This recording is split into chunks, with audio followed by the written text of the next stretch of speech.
ગુજરાતના જાણીતા લોક સાહિત્યકાર એવા માયાભાઈ આહિરના સુપુત્ર જયરાજ આહિરના લગ્ન કોની સાથે થયા છે, તેમના પત્ની કેવા દેખાય છે, જાણવા માટે વિડીયોને છેલ્લે સુધી જોતા રહેજો।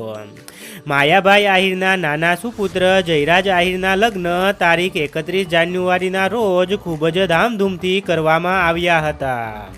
આ લગ્નમાં ગુજરાતના મોટા મોટા કલાકારોએ હાજરી આપી હતી, જેમાં કીર્તિદાન ગઢવી, દેવાયત ખવડ, જિગ્નેશ કવિરાજ, ગમન સાંથલ, મોરારી બાપુ સહિત અનેક મહેમાનોએ હાજરી આપી હતી।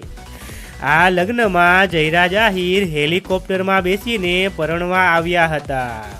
તેમની એન્ટ્રી ખૂબ જ ધામધૂમથી કરવામાં આવી હતી। વાત કરીએ જયરાજ આહિરના લગ્ન કોની સાથે થયા છે, તો મિત્રો અમે તમને જણાવી દઈએ કે જયરાજ આહિરના લગ્ન જામનગર જિલ્લાના આહિર સમાજના પ્રમુખ અને જાણીતા ઉદ્યોગપતિ એવા ગિરીશભાઈ ડેરની દીકરી નંદિની સાથે થયા છે। જયરાજ આહિરની પત્નીના ફોટોસ તમે જોઈ શકો છો।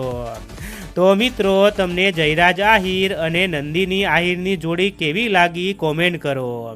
આવા જ અવનવા વિડીયો જોવા માટે આપણી ગુજરાતી લાઈફસ્ટાઈલ યુટ્યુબ ચેનલને સબસ્ક્રાઈબ કરો।